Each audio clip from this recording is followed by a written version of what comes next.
In this video, we will look at every execution carried out in the United States so far in 2025. We'll walk through the crimes that put them on death row, the final words they spoke, and the last meals they requested before facing execution. But before we start, let us know in the comments where you are watching this from. The first execution of the year happened on January 31st, 2025. After spending nearly 23 years on death row, Marion Bowman Jr. was executed by lethal injection in South Carolina. But what did he do that got him on death row in the first place? On February 17, 2001, Candy Louise Martin's burned body was found in the trunk of her burned car in Dorchester County, South Carolina. The day before, 20-year-old Marion Bowman Jr. saw Candy and asked her to return money he had loaned her. But when she told him to wait while she continued her conversation, he got angry. According to witnesses, he then said, "That bitch will be dead by dark." And that evening, he made good on that promise. Candy picked up Marion and his cousin, James Tywin Gadsden, to go to a party. But Marion asked her to take a detour through a remote area. Here, they got out of the car. Marion then pulled out a gun and shot Candy as she walked ahead. But she didn't die immediately, and she begged him for her life, saying she had a child, but Marion didn't care. He fired twice more, killing her, and then dragged her body into the woods. They took her car and drove back to the city, where he bragged about the murder and tried to sell Candy's car. But nobody wanted to buy the car, so that night, he returned to the woods with his friend, Travis Felder. They pulled Candy's body from the woods, stuffed it in the trunk, and set the car on fire. After that, Travis drove him back to Branchville, and they went home like nothing had happened. But by morning, it was over. Police arrested Marion and found Candy's wristwatch in his pants pocket. Marion was convicted of first-degree murder in 2001 and sentenced to death. Over the years, his appeals focused on claims of ineffective legal representation and mental illness, but each one of them was denied.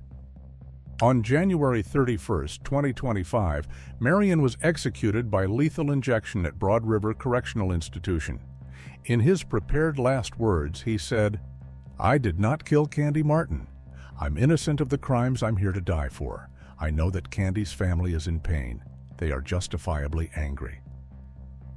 If my death brings them some relief and ability to focus on the good times and funny stories, then I guess it will have served a purpose. I hope they find peace." If you want to read the full statement, I suggest you pause the video here. For his last meal, he requested a feast: fried shrimp, oysters, fish, chicken wings, chicken tenders, onion rings, banana pudding, German chocolate cake, pineapple juice, and cranberry juice. He was pronounced dead at 6:27 p.m. Marion Bowman Jr. was 44 years old. The next execution was scheduled for February 5, 2025. After spending 12 years on death row, Stephen LaWayne Nelson was executed by lethal injection at the Huntsville unit. But what did he do to end up on death row? On March 3, 2011, Stephen entered North Point Baptist Church in Arlington, Texas, intending to rob the place. Inside, he found Pastor Clint Dobson and church secretary Judy Elliott. Stephen attacked them both, strangling Clint with a computer cord and suffocating him with a plastic bag. Judy was brutally beaten, suffering severe injuries to her face, head, and body. After leaving them for dead, Stephen stole Clint's laptop and phone along with Judy's credit cards and car. He later used the credit cards to buy clothes and jewelry and sold the stolen laptop for cash. Police linked Stephen to the crime after finding Clint and Judy's belongings in his possession, along with bloodstains on his shoes that matched both victims. He was arrested after failing to report to his probation officer on the day of the murder. A jury convicted him of capital murder in 2012, sentencing him to death. His appeals, which argued against procedural errors in his trial, were denied.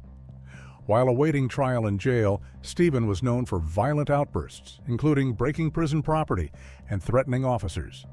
And to make things even worse, in 2012, Stephen was accused of killing fellow inmate Jonathan Holden, a mentally ill prisoner, after allegedly tricking him into a fake suicide attempt. Stephen used a noose made from blankets to strangle Jonathan and reportedly celebrated afterward playing air guitar with a broom. Stephen spent the next 12 years on death row inside Texas's Polunsky unit. He filed appeals at every level, state courts, federal judges, even the U.S. Supreme Court, but all of them failed. When his final day came, Stephen wasn't allowed to choose a special final meal and just had what the other inmates were having that day. On February 5, 2025, Stephen lay strapped to the gurney, eyes fixed on a woman he had never touched outside of prison walls. She was his wife, a pen pal he had met 5 years earlier and married just 3 months before. His final words weren't for the victims. They were for her. "I will always love you no matter. Our love is uncontrollable. There is no definition and no felling. I'm thankful and grateful. It is what it is. Always live for me and enjoy life. Give Monkey a hug for me. No, I am not scared. It's cold shit in here. I'm at peace. I'm ready to be at home. Let's ride, Warden." The warden gave the signal, and the injection began to flow. Stephen turned toward the glass, looking at his wife and dog one more time. "Let me go to sleep," he told her. The word love slipped out as his voice faded. His body tensed. He gasped twice and appeared to try to hold his breath. His head, shoulders, and arms trembled for a few seconds before all movement stopped. He was pronounced dead 24 minutes later, at 6:50 p.m. He died just 13 days before his 38th birthday. Just 1 day later, the next execution was scheduled, this time in Alabama. On February 6, 2025, after spending more than 35 years on death row, Demetrius Frazier was executed by nitrogen hypoxia in Alabama. Let's take a look at the crime he committed. On November 27, 1991, Demetrius broke into the Birmingham apartment of 40-year-old Pauline Brown. Initially, he just wanted money and woke her up demanding cash, but after he forced her to hand over more money, he also actually assaulted her. As soon as Pauline started to plead for her life, Demetrius was done, and he shot her in the back of the head. Before leaving, he searched her apartment for more money, ate some of her food, and got rid of the gun. Her body was found the next day by a concerned friend. The scene was devastating, and no one had any answers. Whoever had done it was gone. But the silence didn't last.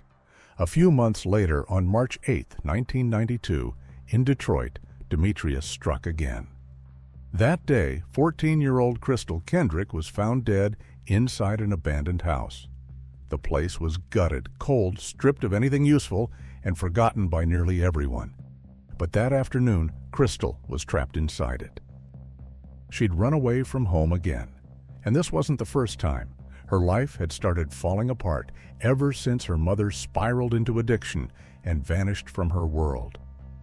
Friends said Crystal used to be quiet, polite, a good kid. But without anyone steady in her life, she started slipping through the cracks. And that's when she crossed paths with Demetrius Frazier. Inside that abandoned house, Demetrius tried to rape her, but Crystal fought back. She tried to run, but Demetrius pulled a gun and shot her in the head before she could make it to the door. She collapsed on the filthy floor and was gone instantly. Police in Michigan identified him as a suspect almost right away. But at that time, Demetrius was already a wanted man, linked to another brutal case just months earlier. In Alabama, authorities were building a case against him for the rape and murder of Pauline Brown. Then they finally caught up with him, and within hours, the confessions started coming. First, he admitted to killing Crystal. Then he confessed to murdering Pauline too. On February 6, 2025, Demetrius was executed by nitrogen hypoxia at Holman Correctional Facility. His final meal was from Taco Bell and included a beefy 5-layer burrito, a chicken chalupa supreme, beef crunchy tacos, chips and dip, and a Mountain Dew. Before the execution, he met with his mother, sister, and legal counsel. When asked for his final words, he simply said, "Detroit strong. I love everyone on death row. Let's go." At 6:36 p.m., he was officially pronounced dead. Demetrius Terrence Frazier was 52 years old. Just a week later, the next execution was carried out. On February 13, 2025, after spending more than 26 years on death row, James Ford was executed by lethal injection in Florida. But what did he do? On April 6, 1997, James lured his co-worker and his wife, Greg and Kimberly Malnery, to a fish farm in Charlotte County, Florida, under the pretense of a fishing trip. Once they arrived, James attacked them. He shot Greg in the head, then bludgeoned and slit his throat. Kimberly managed to secure their 2-year-old daughter in the backseat of their truck before trying to flee, but James caught her, sexually assaulted her, and then brutally took her life with a rifle. This all happened while her daughter was watching. The following day, farm workers found the couple's bodies, and their daughter was discovered alive in the truck, dehydrated and covered in her mother's blood. She was taken to a hospital and survived. James was arrested almost 2 weeks later, on April 17, 1997, after investigators linked him to the crime. He initially claimed he had left the couple at the farm to go hunting alone, but his story was inconsistent, and multiple witnesses confirmed he was with them before their deaths. He was charged with 2 counts of first-degree murder, robbery, sexual battery, and child abuse. In May 1997, prosecutors announced they would seek the death penalty, and he was sentenced in February 1999. James tried to appeal the death sentence, but these were denied. His execution was scheduled for February 13th at Florida State Prison. That day, he woke up at 3:30 a.m. and met with 3 family members and his legal team one last time. For his final meal, he requested steak, macaroni and cheese, fried okra, sweet potato, pumpkin pie, and sweet tea. When the warden asked if he had any last words, James didn't say a thing. Strapped to the gurney with around 25 witnesses watching, he stared ahead in silence. But earlier, he had left behind a short handwritten note. Hugs, prayers, love. God bless everyone. At first, as the injection began, his chest began heaving, and then slowly, all movements faded. A few minutes later, a staffer shook him and yelled, "Ford! Ford!" to see if he was still conscious. But there was no response. At 6:19 p.m., James was pronounced dead. James Dennis Ford was 64 years old. At that exact moment, another execution was unfolding. A different state, but the same final outcome. Richard Tabler had spent almost 20 years on death row, and the story that led him there was horrifying. For most people, this story starts on Thanksgiving Day in Killeen, Texas. But for Richard Tabler, it began a week earlier, on November 18, 2004. On that day, Richard, who was 25 at the time, had a falling out with his former boss, Mohammed Amina Ramouni, the manager of a local strip club called Teasers. And things escalated fast. Richard claimed Mohammed threatened his family, and that was the last straw. From that moment on, he was planning revenge. Between November 26 and 28, 2004, Richard committed 4 murders in Killeen, Texas. He first shot and killed nightclub manager Mohammed and his friend Hytham Frank Zayed.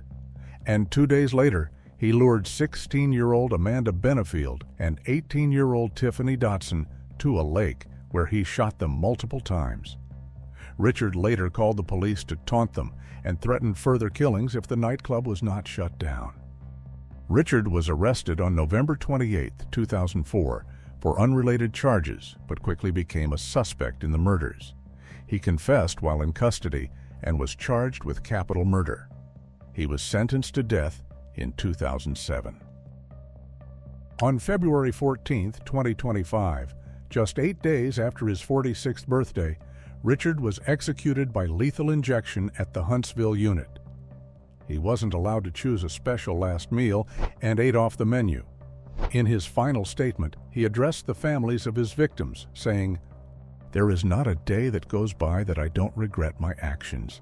I had no right to take your loved ones from you, and I ask and pray, hope and pray, that one day you find it in your hearts to forgive me for those actions. No amount of my apologies will ever return them to you." He also thanked his family, legal team, and prison staff for their support.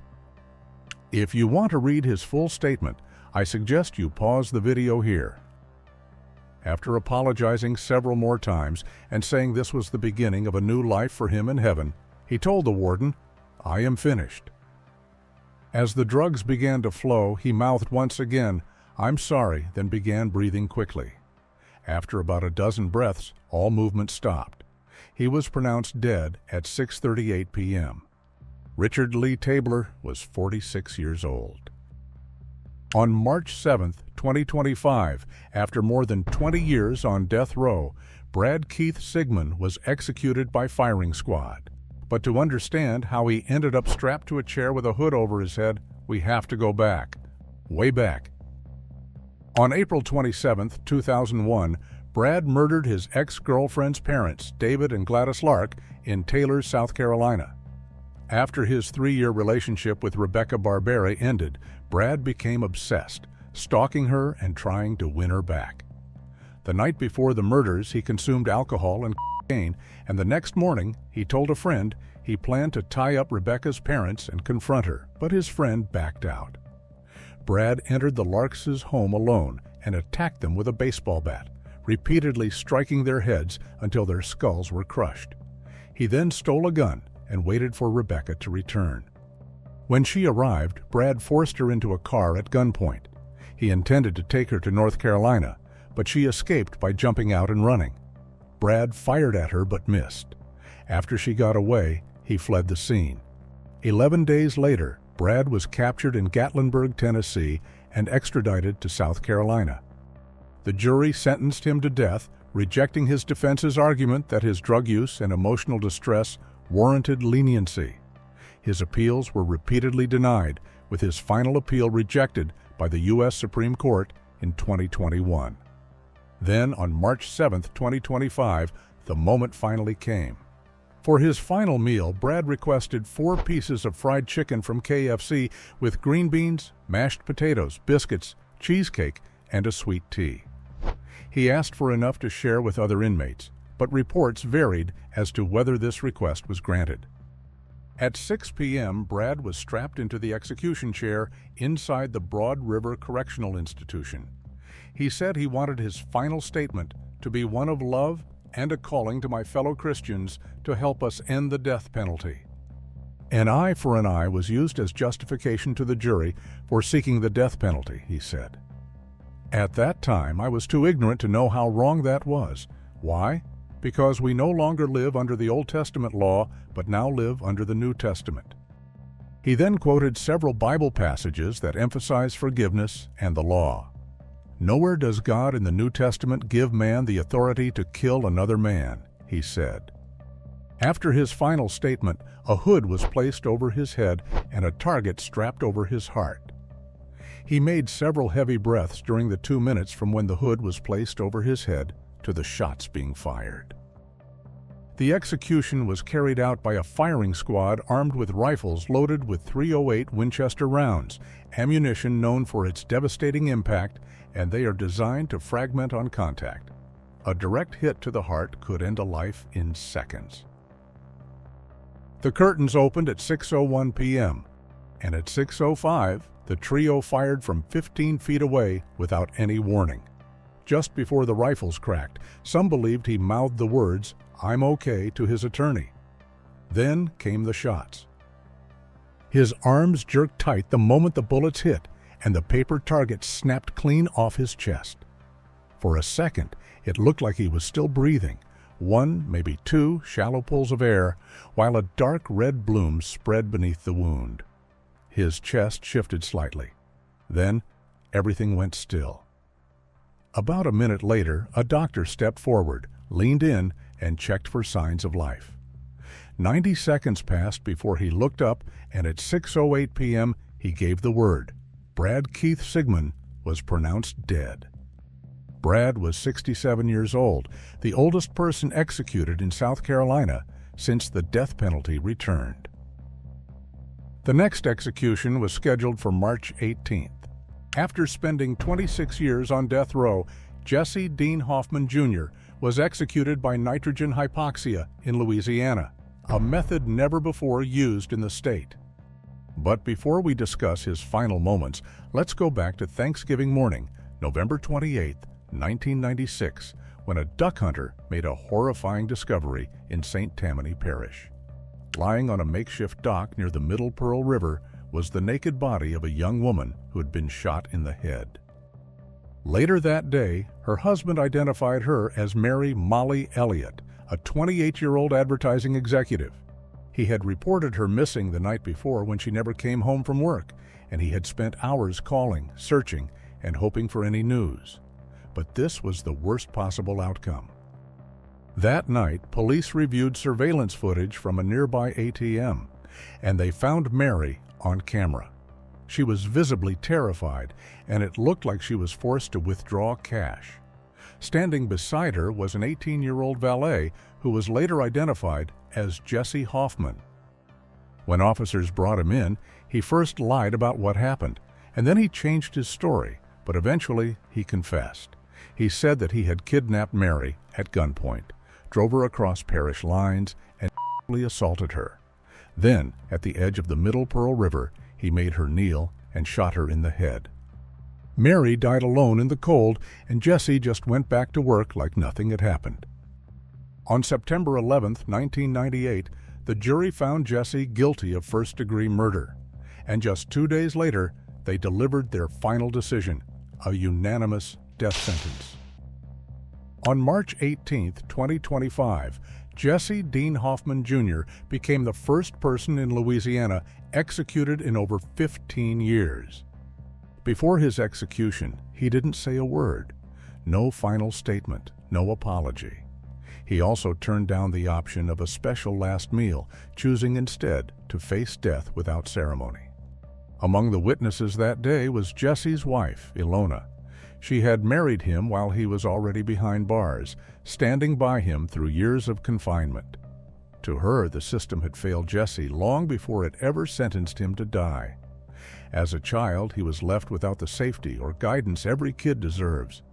And when he needed help the most, no one showed up. And that silence pushed him down a path where surviving came first and everything else came second. At 6:12 p.m., officers escorted Jesse into the execution chamber. This was Louisiana's first time using nitrogen gas, and the process lasted nearly 19 minutes. Witnesses said Jesse instantly began twitching. His head jerked and his hands clenched, but then fell still.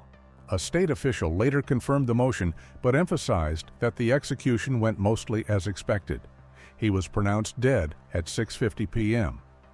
Jesse was 46 years old. But not every death row inmate fears the end. Some, like the next man, demand it. On March 19, 2025, after spending 17 years on death row, Aaron Brian Gunches was executed in Arizona. But what did he do? It all started in November 2002, when Mesa police got a tip about a body in the desert. It was Ted Price, shot and dumped under the Arizona sun. But how did he end up there?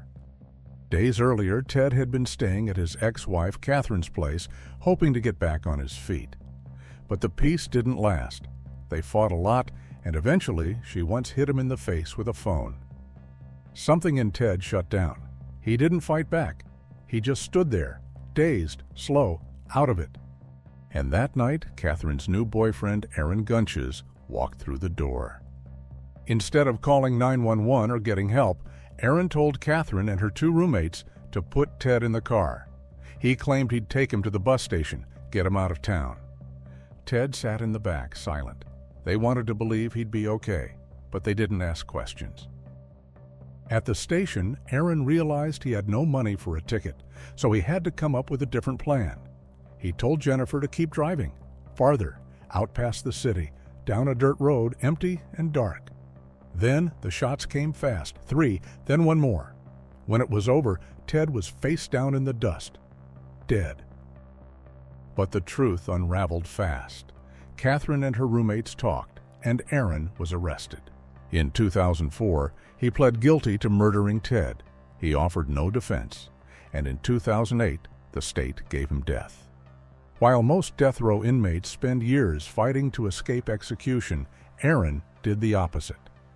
In November 2022, after spending 14 years awaiting execution, he asked the Arizona Supreme Court to issue his execution warrant. He claimed he didn't want delays, saying he wanted justice to be served.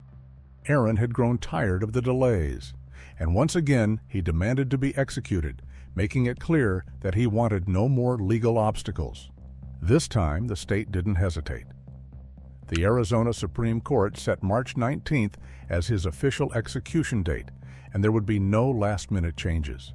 His final meal consisted of onion rings, a spicy gyro, a barbecue gyro, baklava, and a double Western bacon cheeseburger with fries. He refused to speak any final words. At 53 years old, Aaron Brian Gunches was dead. Just one day later, the next execution was scheduled.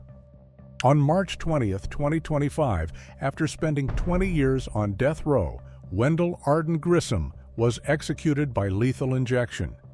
But what did he do to end up there? On November 2nd, 2005, Wendell Grissom left Arkansas with a bottle of whiskey and a loaded gun, and somewhere near the Oklahoma line, he picked up a hitchhiker, Jessie Johns, a stranger with no place to go. But by the time they reached Oklahoma City, they weren't just drinking anymore, they were planning. Wendell had a pistol, a spare Derringer, and an idea: robbery. Driving through Blaine County, Wendell spotted a quiet house near Hitchcock and pulled into the driveway. Inside were two women, Lauren Kopf and her best friend Amber Matthews, and Lauren's two small children. Wendell didn't hesitate after they opened the door. He immediately pulled his gun and opened fire. Amber grabbed the baby and tried to run. Lauren fought back, begging Wendell to stop, but instead of listening, he laughed. Then he shot her in the hand, the hip, and the head, then kept shooting. She collapsed, bleeding, but she was alive. But Wendell wasn't done yet. He stalked the house and started shooting at Amber. Somehow Lauren managed to get away, and when she reached the road, she flagged down a passing trucker and gasped, "My friend and my kids are dead." The police rushed to the home and found both children alive. Amber was still breathing when they found her, but she died later at the hospital. Wendell and Jessie were arrested soon after. The trial didn't take long, since the evidence was overwhelming. And in 2006, Wendell Grissom was sentenced to death. Jessie Johns was sentenced to life in prison and remains locked up to this day.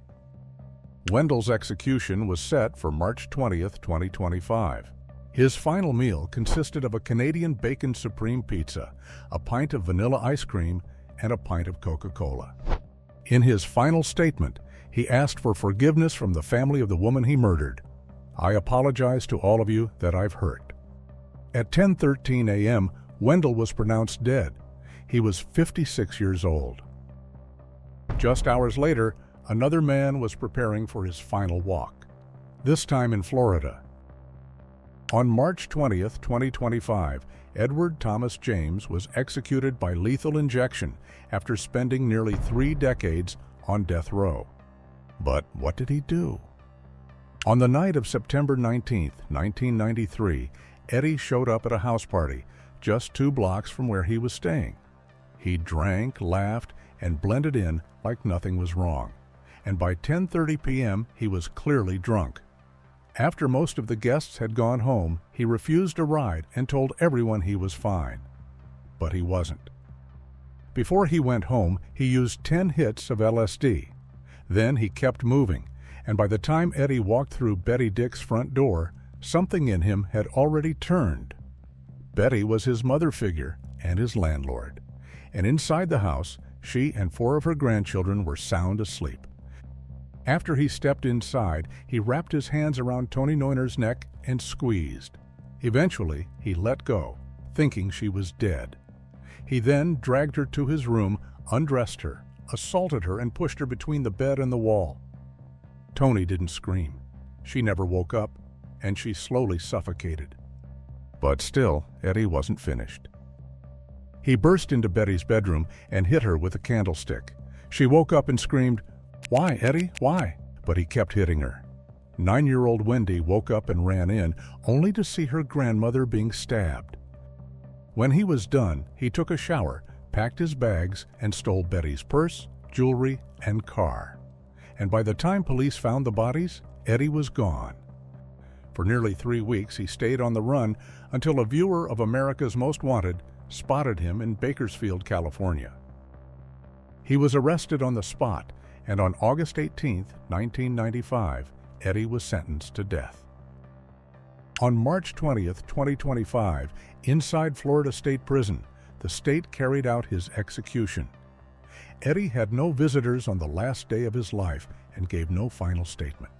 His last meal was fried catfish, potato salad, hush puppies, cookies, soda, and coffee. He died at 8:15 p.m. At 63 years old, Edward Thomas James was pronounced dead. The next execution took place in April. On April 8, 2025, Mikal A. Tanzi was executed by lethal injection at Florida State Prison after spending more than 25 years on death row. Let's take a look at what he did to end up there. On April 25, 2000, Janet Acosta parked her maroon van at a quiet Japanese garden in Miami. She was on her lunch break, looking for peace. She had a book in her lap, and the window was rolled down, just a moment to herself. But what she didn't know was that Mikal was watching. He was broke, stranded, and angry, desperate for a ride back to Key West. Initially, he asked her for a cigarette, but when she turned to answer him, he punched her in the face and shoved his way into the van. Holding a razor blade, he forced her to drive. South, farther from help, farther from home. By the time they reached Homestead, he had tied her up, stuffed a towel in her mouth, and whispered in her ear that if she screamed, he'd slice her throat. He emptied her wallet, $53, and used it to buy cigarettes and a drink. Then, in a parking lot, he assaulted her with a blade to her throat. By sunset, they reached Blimp Road, a secluded and silent spot, and there he told her that she wasn't going home. He looped a rope around her neck and pulled, and when her gasps grew too loud, he taped her mouth, her nose, and even her eyes. Then he pulled again, harder, until her body stopped moving. But police were already tracking her ATM withdrawals, and just 2 days later, they arrested him as he returned to Janet's van. Eventually, Mikal Tanzi pleaded guilty to every charge, including first-degree murder, and in February 2003, he was sentenced to death. On April 8, 2025, Mikal Tanzi was strapped to a gurney inside Florida State Prison. According to prison officials, he woke up at 4:45 a.m. and had one visitor, a spiritual advisor. For his last meal, Mikal requested a pork chop, bacon, corn, ice cream, and a candy bar. When asked if he had any final words, Mikal spoke in a barely audible voice. He said, "I want to apologize to the family," and then recited a verse from the Bible before the drugs began flowing. Once the 3-drug protocol began, his chest rose and fell for about 3 minutes, then stopped. A corrections officer shook him by the shoulders and called his name twice to check for consciousness. He did not respond. After almost 25 years on death row, Mikal A. Tanzi was pronounced dead at 6:12 p.m. He was 48 years old. 3 days later, the next execution was scheduled, this time in South Carolina. After 18 years on death row, Mikal Mahdi was executed by firing squad. But what did he do? On July 14, 2004, 21-year-old Mikal stole a pistol from his neighbor's home in Virginia. He also took a station wagon and license plates. He was heading south, and he didn't want to be followed. The next night in Winston-Salem, North Carolina, he walked into a convenience store with a can of beer. Behind the counter was 29-year-old Christopher Boggs. When Christopher asked for ID, Mikal pulled the gun and shot him in the face. As Christopher collapsed, Mikal stepped forward and fired again, point blank. Then he walked out, calm, unbothered, and headed south towards South Carolina. And just 3 days later, he struck again. This time, it was a farm outside Columbia. Mikal had already ditched one car and stolen another. He broke into a home and waited, flipping through TV channels, surrounded by tools and weapons, unaware that the land he was hiding on belonged to a police captain. James Myers had spent the day celebrating birthdays with his wife and 5 kids, but when he came home, he walked straight into an ambush. Mikal had grabbed a rifle from the shed and fired. 9 rounds in total, of which 3 hit James in the head, and 1 more tore through his heart. Then Mikal poured diesel on the body and lit it on fire. He stole the captain's truck, his shotgun, and his badge-issued rifle, and drove off like nothing happened. On July 21st, police found him behind the wheel of the stolen truck, and he was arrested. His defense pointed to a broken past, abandonment, mental illness, juvenile institutions. But the jury wasn't swayed. On December 8, 2006, Mikal Mahdi was sentenced to death. On April 11, 2025, Mikal chose a last meal of ribeye steak cooked medium, mushroom risotto, broccoli, collard greens, cheesecake, and sweet tea. Then Mikal was placed in a chair, a target pinned to his chest, and a black cap covering his head at 6:01 p.m. Mikal gave no final statement, didn't speak, and never looked at the witnesses, including his own lawyer, who were seated just feet away. The state's firing squad protocol called for 3 prison staff to fire simultaneously, aiming at a bullseye target on Mahdi's chest. What followed was described by those in the room as both shocking and deeply disturbing. Mahdi let out a sharp yell that cut through the silence. One witness said it felt like a deep heave, as if his chest expanded hard, then collapsed. His arms flexed, and he groaned twice, about 45 seconds after the bullets hit. Witnesses reported that he continued to breathe for another 80 seconds, taking what appeared to be a final gasp before going still. A prison doctor stepped forward and pronounced him dead at 6:05 p.m., less than 4 minutes after he was shot. At 42 years old, Mikal Dean Mahdi was dead. By the time he died, Mikal had spent 68% of his life either in juvenile or adult prison. The next execution was scheduled 12 days later, this time in Texas. Let's take a look. On April 23, 2025, after spending more than 20 years on death row, Moises Sandoval Mendoza was executed by lethal injection in Texas. But before we discuss his final moments, let's go back to where it all began. On March 18, 2004, 20-year-old Rachel Tollison wasn't answering her door. Her purse was still on the table, her car was parked outside, but her house was a wreck, and her 5-month-old baby was found crying alone on a flipped-over bed. But Rachel was gone. Her mother had stopped by like she always did, but this time there was no sign of Rachel. And then, 6 days later, a hiker found something in the woods, a pile of logs, and beneath them, Rachel's body. She'd been strangled, stabbed, and eventually set on fire. Detectives looked at her estranged husband first. They had a messy divorce, and he had been at a bonfire the night she disappeared. The same mesquite wood burned at that party matched the logs found with her body, right down to the chemical trace. But then a new name surfaced, Moises Mendoza. He was the one who brought the firewood, and he knew Rachel from high school. They spoke at the party, but she wasn't interested in him. When questioned, he told the police that she left with him willingly. But no one believed that. Later, his story changed. He admitted he choked her in his truck, assaulted her in a field, strangled her once, then again and again. When he thought she was dead, he stabbed her in the throat to make sure. But as the police closed in, he panicked. He dragged her body to a remote pit in Collin County, lit her on fire, and buried what was left beneath a brush pile. He thought no one would ever find her. At trial, there was no debate about guilt, and it took the jury just 4 hours to come up with a sentence. On July 3, 2005, Moises Mendoza was sentenced to death. On April 23, 2025, after spending over 2 decades on death row, Moises was finally executed. He wasn't allowed to choose a last meal. Texas removed that option in 2011 after 2 inmates ordered a massive feast and refused to eat it. Now they receive the same food as everyone else. After he was strapped to the gurney, his spiritual advisor prayed over him for about 2 minutes. Then Moises turned to the victim's family. One by one, he addressed them by name. Rochelle's parents, her 2 brothers, her cousin, and her uncle, all watching through a window from the adjoining room. "I am sorry for having robbed you of Rochelle's life," he said. He also said he had robbed Rochelle's daughter of her mother, adding, "I'm sorry for that.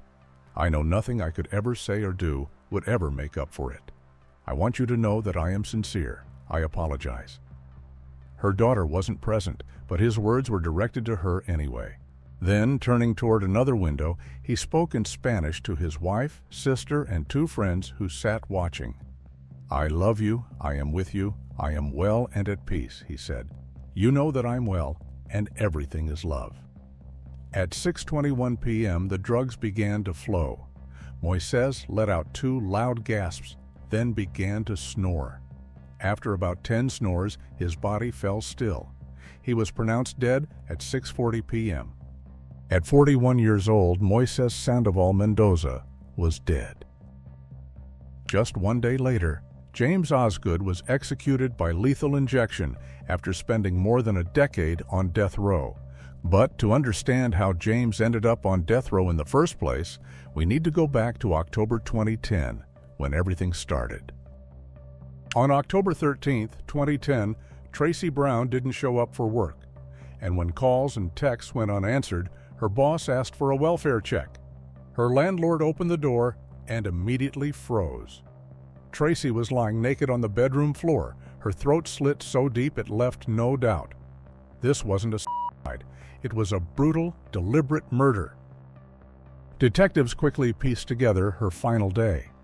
Tracy had spent it with 2 people, her cousin, Tanya Van Dyke, and Tanya's boyfriend, James Osgood. A gun was found in their home, and James admitted it was theirs. Later, detectives noticed a fresh cut on his finger, consistent with knife injuries from stab wounds. Eventually, James broke. He said that he and Tanya had fantasized about violence.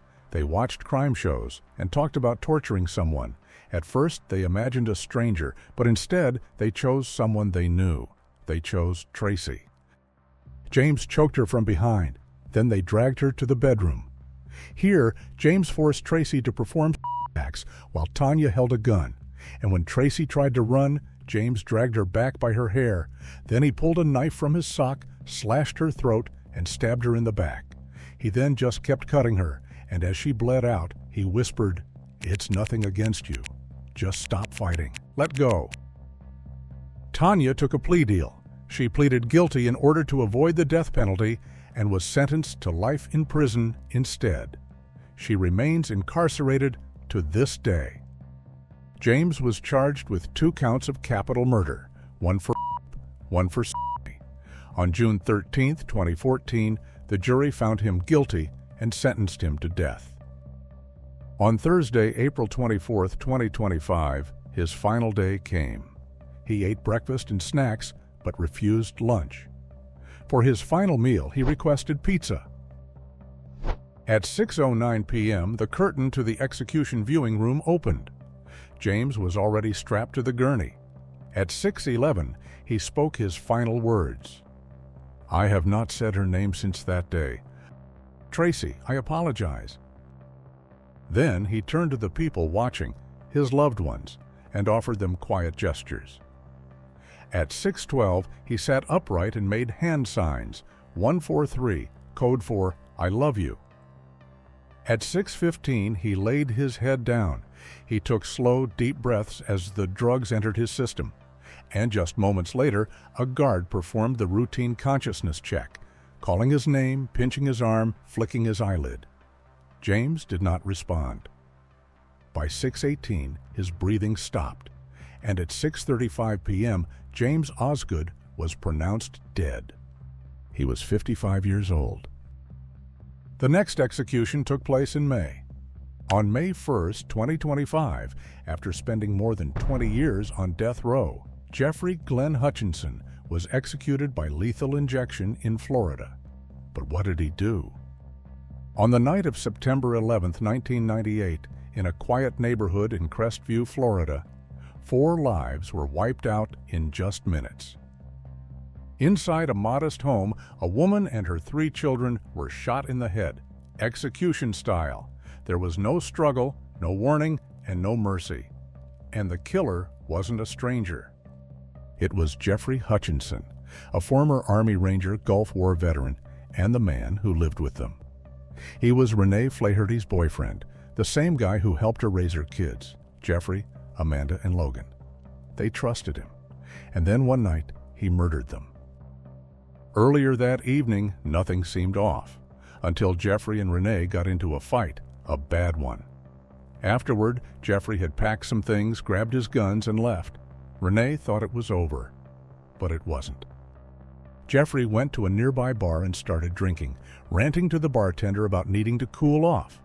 But instead, he got back in his truck with his shotgun beside him and drove home. He shot Renee first, 1 round to the head. Then he moved through the house like a soldier clearing rooms, and he killed everyone inside. Then, like it was routine, Jeffrey called 911. "I just shot my family," he said, and he was arrested on the scene. At trial, the jury didn't see a man broken by war. They saw a man who picked up a gun and killed the people who loved him. And in 2001, they found him guilty of all 4 murders and sentenced him to death. Jeffrey's execution was scheduled for May 1st, 2025. For his final meal, he requested salmon, mahi-mahi, asparagus, baked potato, and iced tea. He had 3 visitors that day, including his sister and a spiritual advisor. That evening, he was led into the death chamber and strapped to the gurney. When asked if he had any final words, he said nothing. But as the process began, witnesses saw his lips move, soft, almost inaudible, as if he were talking to himself or whispering a prayer. The state chose lethal injection as the method to execute him.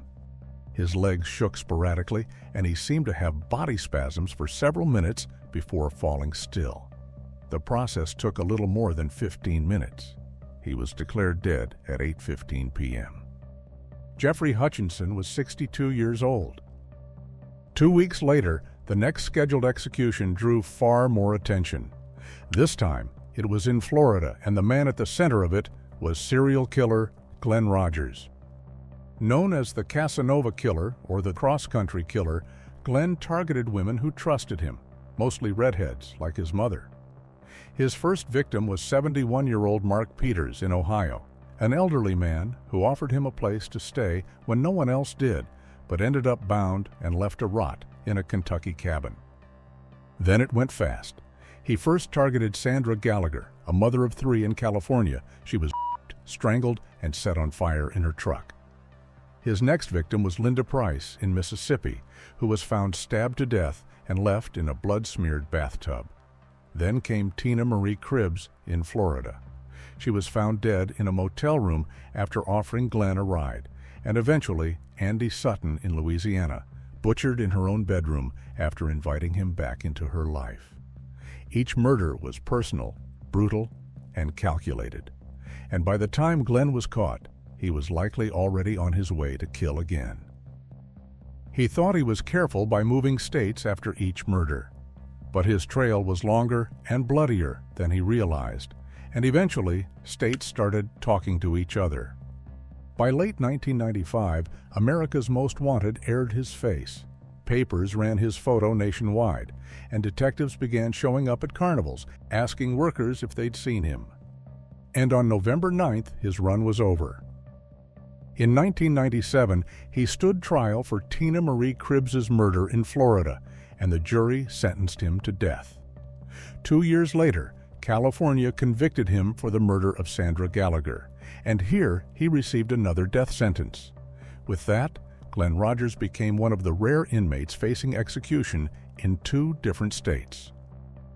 But Glen had more to say. He said he was the one who killed Nicole Brown Simpson and Ron Goldman, and that O.J. Simpson had hired him to do it. But no one believed him. On May 15, 2025, after spending 28 years on death row, Glen Rogers was executed. That morning, Glen woke up at 3:45 a.m. For his final meal, he requested a pizza, chocolate cake, and a soda. He also had one last visit from his wife. I have looked into this, but further details about his wife and their relationship aren't available in any public records. Later that day, he was strapped to the gurney. When asked for any last words, Glen looked toward the witnesses and spoke directly to those he loved: his wife, his brothers, his sons, his grandchildren, and a close friend who had helped with his final appeals. Then, turning to the victims' families, he said, "I know there's a lot of questions that you need answers to. I promise you in the near future the questions will be answered, and I hope in some way will bring you closure," he said. "President Trump, keep making America great. I'm ready to go." Then the drugs began to flow. Glen lay still as the lethal injection started. Within 2 minutes, his eyes closed and his mouth fell open. As the process continued, his face slowly turned pale. At one point, a staff member grasped him by the shoulders, shook him, and yelled, "Rogers, Rogers," checking for any sign of consciousness. There was none. Glen Rogers was pronounced dead at 6:16 p.m. He was 62 years old. Just 5 days later, another execution followed, this time in Indiana. After nearly 23 years on death row, Benjamin Donnie Ritchie faced the same fate. But to understand what got him on death row in the first place, we need to go back to where it all started. On September 29, 2000, in Beech Grove, Indiana, a white van was reported stolen from a gas station. Not long after, Officer Matthew Hickey spotted it cruising past the scene of a traffic stop with 3 men inside. And just like that, the chase began. 2 more officers joined in, Robert Mercury and William Bill Toney, and the van didn't get far. It crashed into a yard and the doors flew open. One suspect was caught immediately. The second, 20-year-old Benjamin Ritchie, ran. Bill immediately chased him across backyards, fences, and swing sets until Benjamin turned, pulled a 9mm Glock, and fired 5 shots. 1 bullet hit Bill above his vest. He fired back once, then collapsed in the grass. He died there in that backyard, just 1 day before his 32nd birthday. After the shooting, Benjamin vanished. He tossed the gun and a wig into a nearby brush and slipped past the perimeter. And by the time officers locked the area down, he was already hiding in a friend's home. Then, an anonymous tip came in. Officers surrounded the house and found Benjamin inside. This time, he didn't run. He didn't speak. And he didn't resist. He was arrested on the spot, along with Michael Moody, the 3rd man from the van. On August 14th, the jury came back with their decision. After just 3 hours of deliberation, the verdict was unanimous. Benjamin would be sentenced to death. Indiana's death row is a little different. As you can see here, Benjamin had a real cat walking inside his cell. And that's not a figure of speech. Death row inmates in Indiana are actually allowed to keep cats as pets. Why? It's part of a program aimed at reducing isolation and improving behavior. And then came the date, May 20th, 2025, nearly 23 years after he first entered death row. At 44 years old, Benjamin Donnie Ritchie was executed by lethal injection in Indiana. For his last meal, Benjamin chose the tour of Italy from Olive Garden, a plate of chicken parmigiana, lasagna, and fettuccine alfredo. Just after midnight, the execution process began. His final words were simple: "I love my family, my friends, and all the support I've gotten. I hope they all find peace." At 12:46 a.m., Benjamin was pronounced dead. On the same day, May 20th, 2025, Matthew Lee Johnson was executed by lethal injection exactly 13 years after he committed a brutal crime. But what did he do to end up on death row? On the morning of May 20th, 2012, Matthew walked into the Whip-In convenience store in Garland, Texas, carrying a plastic bottle of lighter fluid and a cigarette lighter in his pocket. He walked straight past the snacks and sodas toward the register, where 76-year-old clerk Nancy Harris told him he wasn't allowed back there. But Matthew didn't stop. He poured the fluid over her head and demanded cash. He took cigarettes, grabbed what little money was in the drawer, and even stole her ring. Then, with nothing left to gain, he flicked the lighter. The flame caught instantly, and Nancy's clothes ignited. But Matthew didn't try to help. He walked out calm, even stopped to grab a piece of candy near the door. Then he disappeared, while Nancy was burning alive. When she made it outside, her whole body was engulfed. 2 nearby officers saw the smoke and rushed in. One grabbed a fire extinguisher and sprayed her down, while the other tried to keep her talking. In a whisper, Nancy gave them everything she could: what happened, who did it, and what he looked like. Despite severe burns over nearly half her body, Nancy survived long enough to tell paramedics she didn't want to keep fighting. Her living will was honored, and 5 days later, she died in the hospital. Matthew had been arrested just hours after the attack. He was found with her ring and stolen cash still in his pockets. He confessed immediately, claiming he only meant to scare her. But no one believed it, and the surveillance footage was clear. The fire, the robbery, the walkout, there was no panic, no hesitation. At trial, Matthew didn't deny it. He told the jury he was scum, said he deserved to be set on fire like Nancy, but then he asked them not to kill him, not for his sake, but for his daughters. He said he didn't want them growing up knowing their father had been executed. The jury listened and still sentenced him to death. Because by then, they knew this wasn't a one-time mistake. It was the final chapter in a long history of violence. And then came the date, May 20th, 2025, exactly 13 years to the day since Nancy Harris was set on fire. Under Texas law, inmates can no longer request a special last meal, so Matthew was served the same standard tray as everyone else. When asked if he had any last words, Matthew turned to the victim's family and spoke. "To Mrs. Harris's family, as I look at each and every one of you, I see her on that day," he said. "I just please ask for y'all's forgiveness. I never meant to hurt her. I pray that she's the first person that I see when I open my eyes, and I will spend eternity with her." He continued, praised God, and thanked him for the life he has given me. Then he addressed the men he had spent years with on death row, calling them brothers, and told them he loved them. He also thanked the prison staff for treating him with dignity, for giving him, in his words, the opportunity to get in right standings with my Lord. Then came his apology to his wife and daughters. "Just know that it's nothing that y'all did. I made wrong choices, I've made wrong decisions, and now I pay the consequences." He ended with a prayer of gratitude. "I thank the Lord for the last 13 years.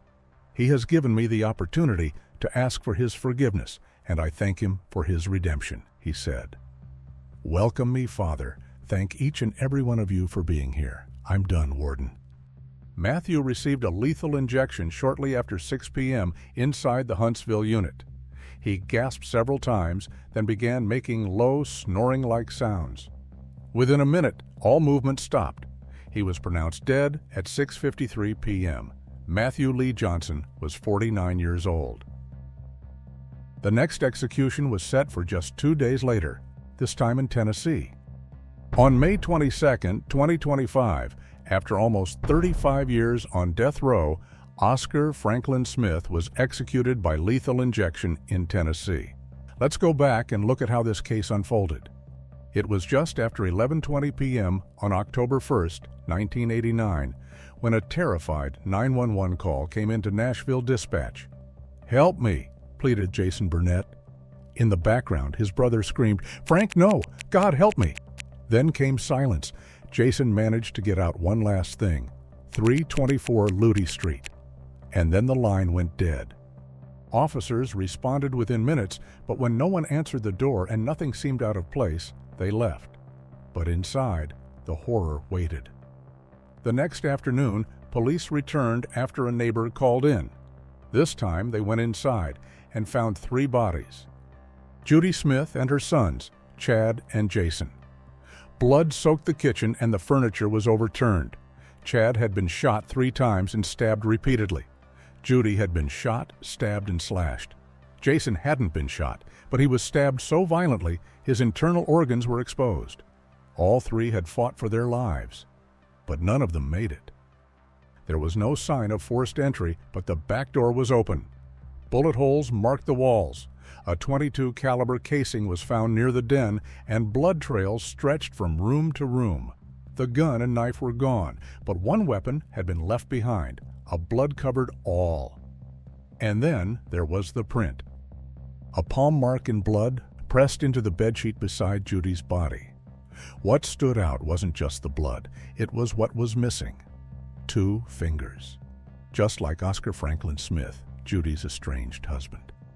A man who'd lost those fingers years earlier in an accident. And suddenly, everything pointed to him. The motive, the history, and now, a signature left in blood. On July 26, 1990, Oscar Franklin Smith was found guilty of capital murder, and 2 days later, they sentenced him to death. Frank's first execution date was set for December 3, 1990, just 5 months after his death sentence.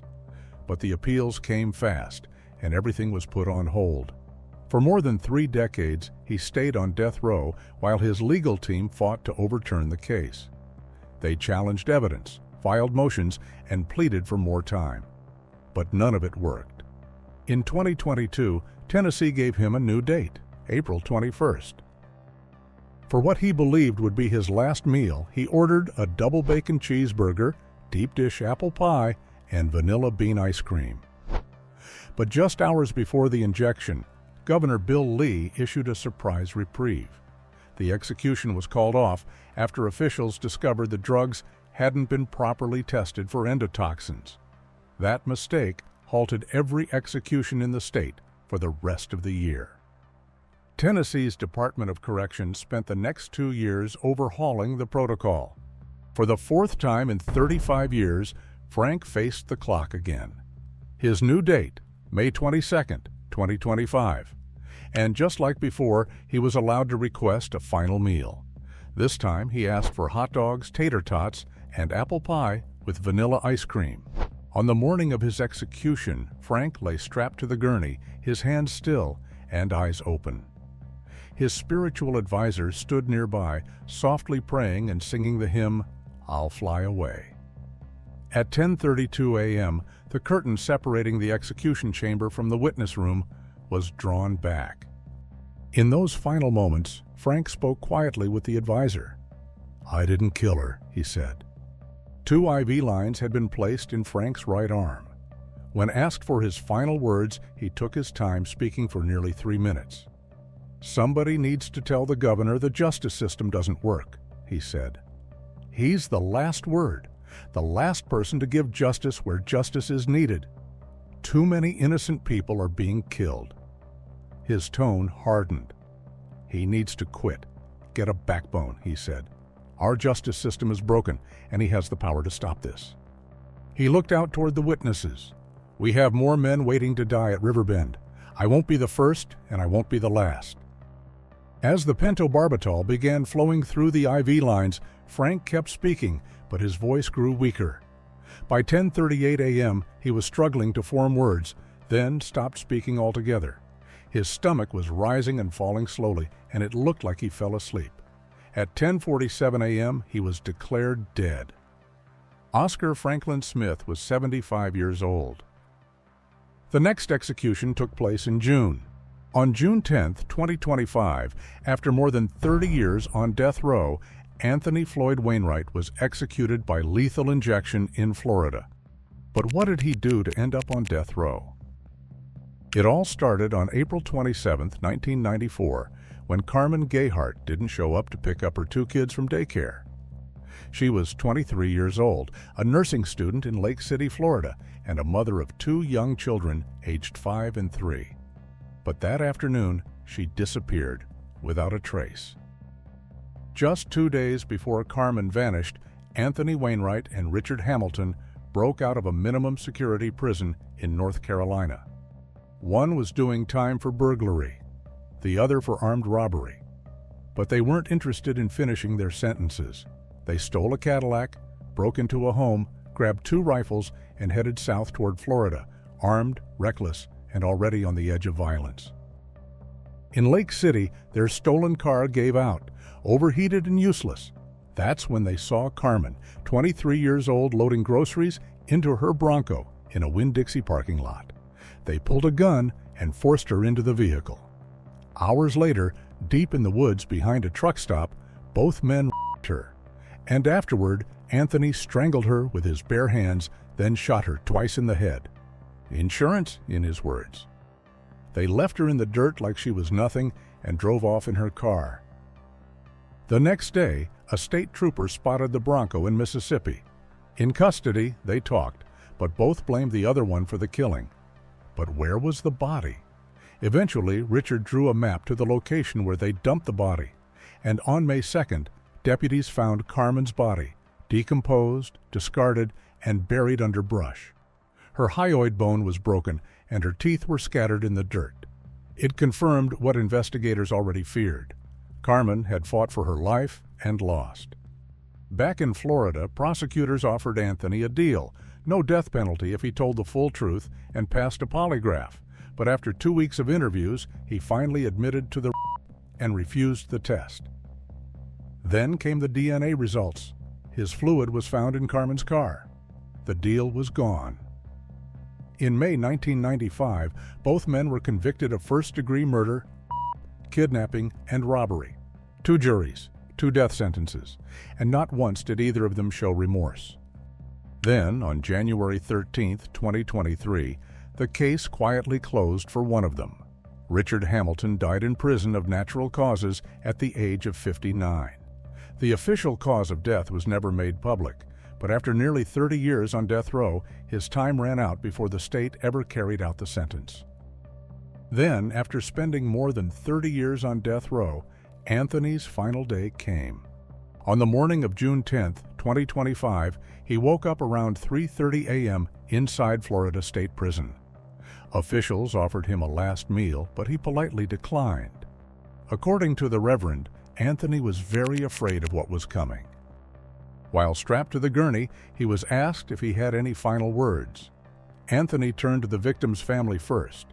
"I hope my death brings you peace and healing," he said. But then his tone shifted.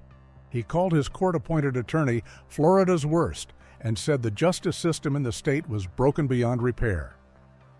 "Please continue the fight," he told those opposing the death penalty, "because I can promise you they are not going to let up. They will continue to murder if we continue to let it happen." Most of his final words, though, were for his fiancée, Samantha, the woman who had taken his last name, even though they were never legally married. "You are the love of my life. I'm so blessed we found each other," he told her. "The years we have spent together have been beyond wonderful. They have been downright magical. Love is stronger than death, and I know our love will last for eternity." The drug started flowing at 6:10 p.m. Anthony's shoulders shuddered once, then again. He blinked hard, pulled in a few sharp breaths, then stopped moving altogether. By 6:14, he lay completely still. At 6:22 p.m., he was pronounced dead. Anthony Floyd Wainwright was 54 years old. At that exact moment, another execution was unfolding in Alabama. A different state, a different method, but the same final outcome. Gregory Hunt had spent almost 30 years on death row, and the story that led him to die by nitrogen gas was just as haunting. In the early morning hours of August 2nd, 1988, paramedics stepped into a small apartment in Cordova, Alabama, and into a scene that stopped them cold. Karen Lane, just 29 years old, lay dead on the kitchen floor, beaten, broken, and violated. Her injuries were catastrophic. She suffered 60 separate wounds, her ribs were shattered, her liver was torn, she had a ruptured aorta, and there was a broken broomstick lying between her legs. From the moment officers saw the scene, they knew this wasn't random. The man responsible was Gregory Hunt, Karen's boyfriend of only a few weeks. In the days leading up to the murder, his jealousy had turned volatile. He stalked her, threatened her, and even lit her vacant house on fire the night before. That night, he called her roommate with a chilling message. "Karen's lying here on the kitchen floor. Someone should get her to a hospital." And by the time police arrived, she was already gone. Greg fled, but when his sister asked him directly, "Did you kill her?" Greg answered without hesitation, "Yes." He blamed the drugs, the alcohol, and the anger. He said he snapped, but the evidence didn't waver. His bloody palm print was on the wall, his DNA was in her mouth, and his fingerprints were everywhere. On June 19, 1990, a jury convicted him on 3 counts of capital murder, for killing her during a burglary, during a assault, and for taking the life of someone who couldn't legally consent. The vote wasn't unanimous, but it didn't need to be. 11-1 was enough to send Gregory to death row. Gregory Hunt's final day came on June 10, 2025. He skipped a last dinner meal the night before, but for lunch he chose a tray of bologna, black-eyed peas, carrots, and fruit punch. When the curtain pulled back at 5:52 p.m., Gregory lay strapped to the gurney, wrapped in a white sheet with a mask over his face. After the death warrant was read, Greg declined to say any final words, but did give a thumbs up and what appeared to be a peace sign. But not long before that moment, in a phone call, he had spoken plainly. At first, he insisted he wasn't your typical death row inmate. Then he said 6 words that stuck. "I don't have no pity party."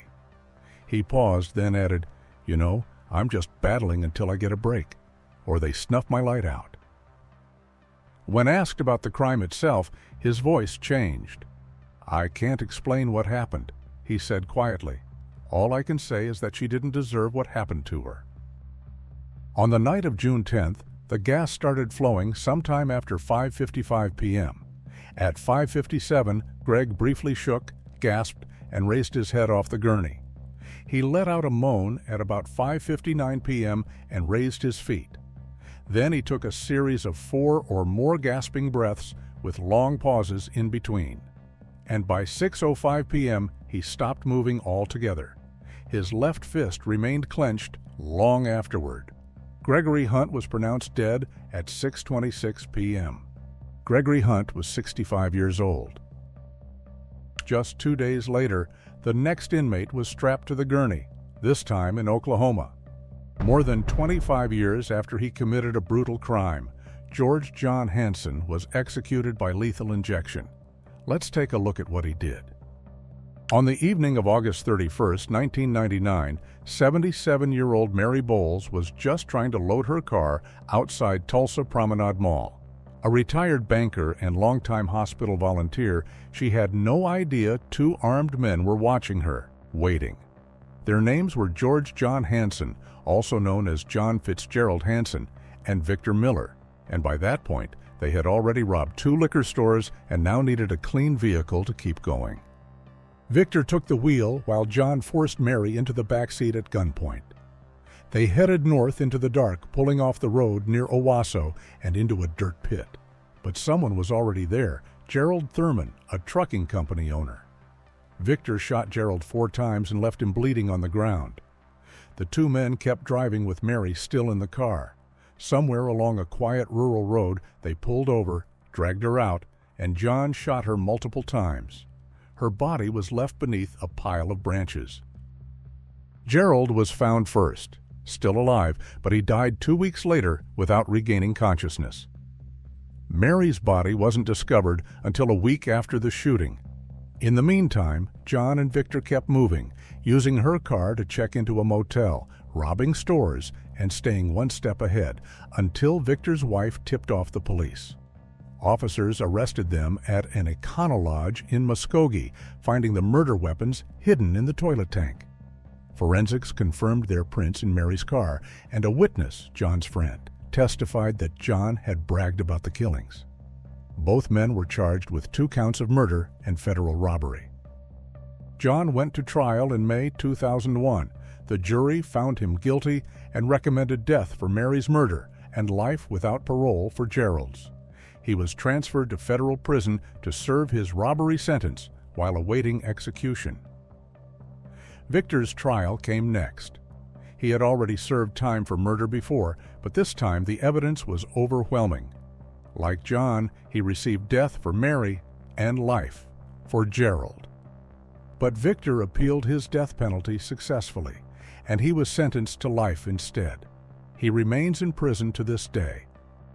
At his clemency hearing on May 7th, John tried to explain himself. Speaking through a video link, his voice low but steady, John expressed remorse for his involvement in the crimes and apologized to the victims' families.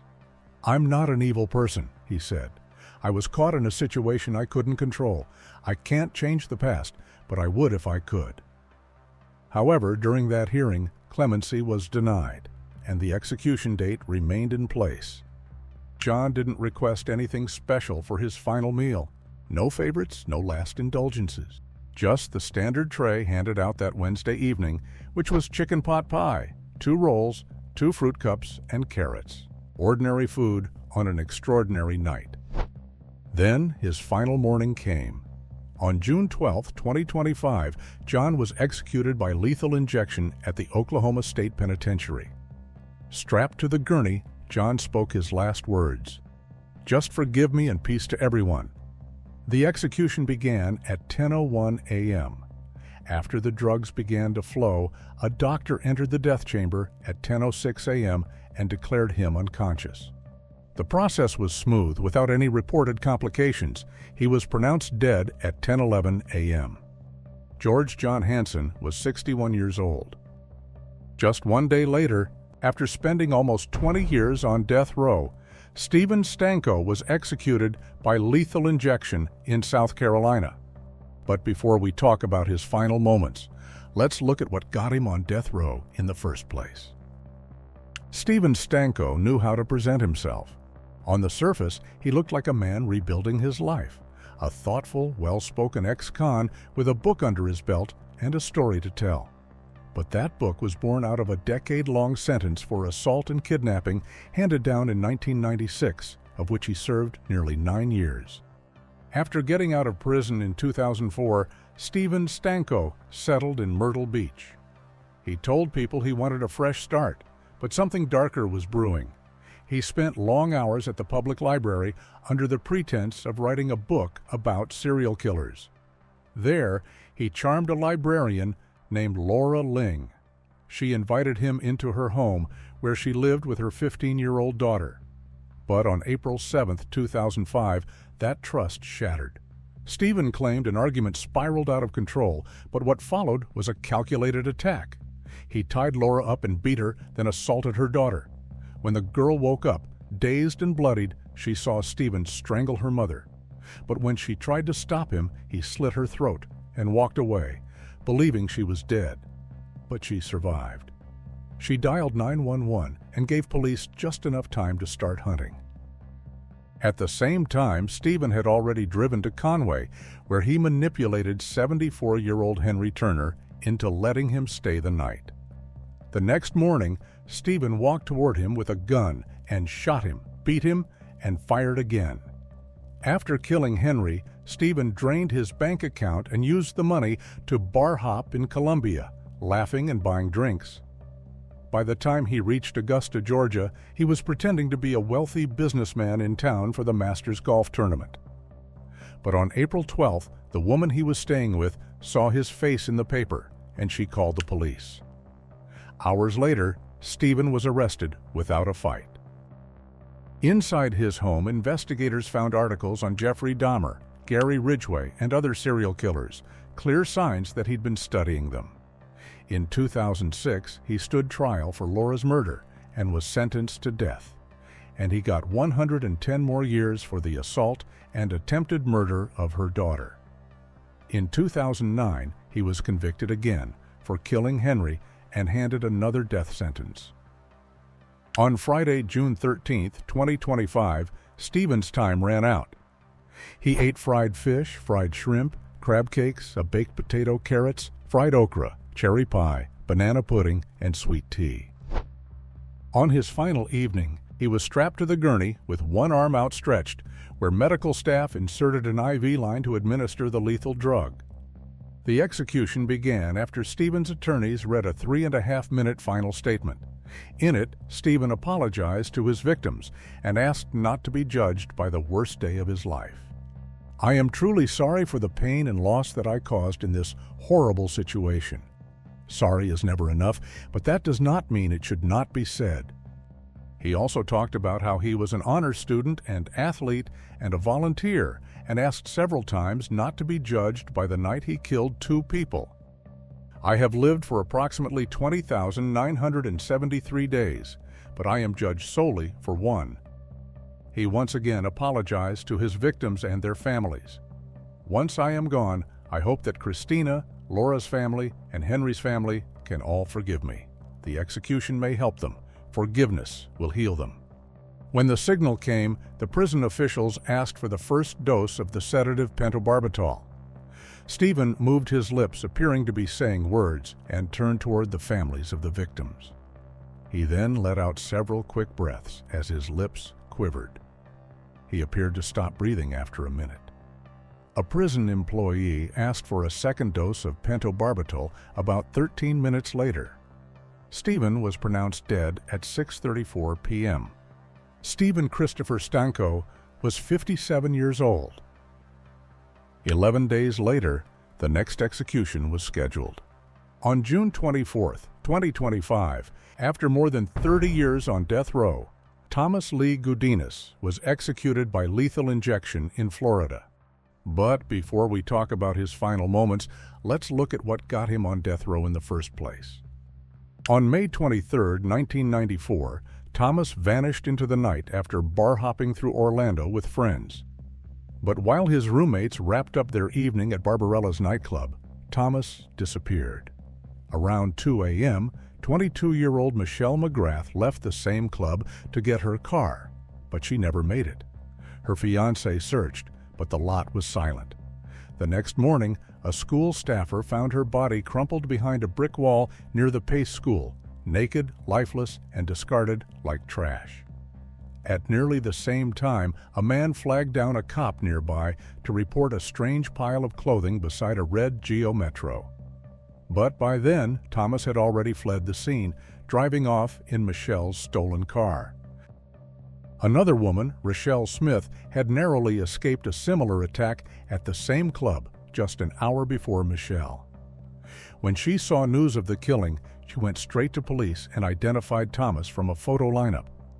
Another witness did the same, and Thomas's roommates, horrified by what they saw when he came home, bloodied with raw knuckles and torn-up hands, told detectives everything. Then came the forensic evidence. His DNA on Michelle's body, his fingerprints on the car and alley gate, and his own words, cold, explicit confessions of and The jury didn't hesitate, and in June 1995, Thomas was sentenced to death. He also received multiple life sentences. Florida made it official. He would never walk free again. On June 24, 2025, his final day came. That morning, Thomas woke up at 4:45 a.m. alone with his thoughts. He had just one visitor that day, his mother. No spiritual advisor, no final prayers, just silence and the slow ticking of time. For his last meal, Thomas requested a pepperoni pizza, fries, and a soda. When the curtain to the execution room opened at 6 p.m., Thomas already lay strapped to a gurney with an IV in his left arm, wearing a plain white shirt and dark pants. From a distance, he looked calm, with healthy color in his skin and no visible signs of fear or pain. When the curtain rose, Thomas was already scanning the witness room, his eyes moving slowly and his head turning just slightly. There was no spiritual advisor at his side. The warden finished his call with the governor's office and leaned in. He asked if Thomas had any final words. The microphone was too far away, and the hum of the air conditioning was too loud, so no one in the witness chamber could make out what he said. But a prison spokesman later shared that Thomas had made a quiet repentance and mentioned the name of Jesus. However, his exact words have not yet been released. When the drugs began to flow, Thomas's eyes began to roll back and his breathing shortened. After several minutes, he lost color in his face and fell still. He appeared unconscious. The usual checks followed. A guard leaned in, called his name, and flicked at his eyelid. But no response came. The signal was given, and then came the next 2 doses. After this, the prison warden announced that the sentence had been carried out. The curtain to the execution chamber closed, and witnesses were escorted out. At 6:13 p.m., he was pronounced dead. Thomas Lee Godinez was 51 years old. Just 1 day later, the final execution for June 2025 was carried out, this time in Mississippi. On June 25, 2025, after spending almost 50 years on death row, Richard Gerald Jordan was executed by lethal injection in Mississippi. Let's look at what he did. On the morning of January 12, 1976, Edwina Martyr kissed her kids goodbye and stepped into the last day of her life. As her killer, 29-year-old Richard, was already circling. He was a broke and desperate veteran, and he had picked her family at random. He dialed her husband's bank to get a name, hunted down their address, and showed up at her door pretending to be a utility worker. Edwina let him in while her toddler slept in the other room. He pulled a gun and forced her to leave her son behind, then drove her into the forest, where he shot her in the back of the head and left her body under the trees. But just hours later, he called her husband to demand a $25,000 ransom, pretending she was still alive. What followed was a string of lies, fake drop-offs, and phone calls where Richard calmly claimed Edwina was asking about her children, but she was already gone. After collecting the ransom from a decoy drop, he tried to flee but didn't get far. Police caught him at a roadblock and he confessed everything. The weapon, the car, the body, he gave it all up. But what should have ended there didn't. Instead, Richard's case dragged on for decades. 4 times he was sentenced to death, and 3 times that sentence was overturned. At one point, he accepted a deal for life without parole, only for the courts to rule that that wasn't legal when the crime occurred. And that was it. This time, the sentence stood. But even then, it would take another 27 years before it was carried out. For decades, Richard sat in a cell while the world outside changed. He grew old behind those walls and became the oldest, longest-serving death row inmate Mississippi had ever seen. But time didn't stop for him. He wrote short stories, took on prison jobs, and lived long enough to see the state's execution method change from gas chamber to lethal injection. But none of it changed what was coming. The sentence had been signed, the date set, and the final steps were already underway. On June 25, 2025, after spending nearly 50 years on death row, Richard's final day came. The Mississippi Department of Corrections allowed his loved ones to stay with him until 4 p.m., the cutoff before the preparations began. That's when he was offered his final meal, for which he requested chicken tenders, fries, strawberry ice cream, and a root beer float. At 6 p.m., Richard was strapped to the gurney. The room was still. Observers sat behind the glass as staff moved through the final steps. Richard's wife, Marcia, witnessed the execution, along with his lawyer and a spiritual advisor. His wife and lawyer dabbed their eyes several times. When asked if he had any last words, Richard spoke clearly. "First, I would like to thank everyone for a humane way of doing this. I want to apologize to the victim's family." He also thanked his lawyers and his wife and asked for forgiveness. His last words just before the drugs flowed were, "I love you very much. I will see you on the other side, all of you." After the first injection, a staff member checked his consciousness. Once they confirmed he was no longer responsive, the rest of the process moved forward. By 6:16 p.m., he was pronounced dead. Richard Gerald Jordan was 79 years old. The first execution of July was on the 15th, when Michael Bernard Bell was strapped to the gurney. But to understand how he ended up on death row in the first place, we have to go back to a cold December night in 1993. It started outside a Jacksonville liquor lounge. Mike was out for blood. Just 5 months earlier, his brother Lamar had been shot and killed by a man named Theodore Wright. The court called it self-defense, but Mike didn't care.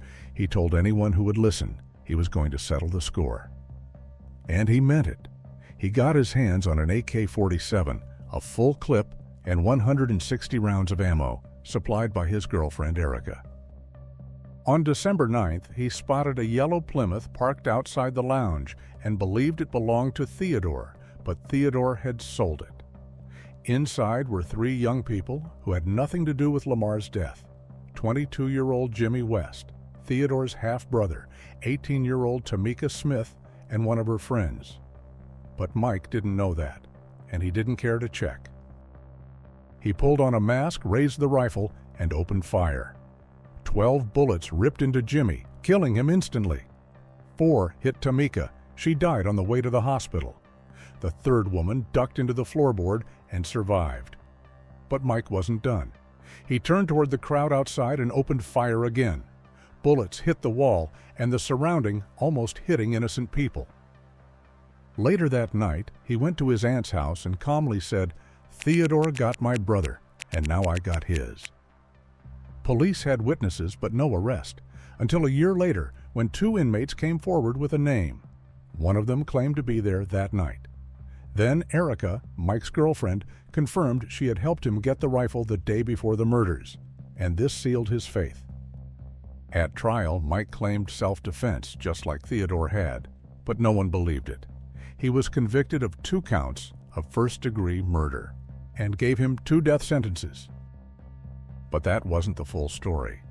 During the trial, Mike confessed to 2 more murders and a toddler.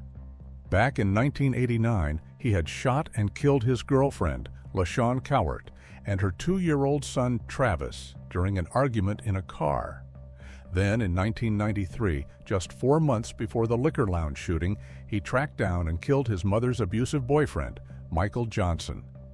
In total, Mike had left 5 people dead. He got 25 more years for the earlier killings.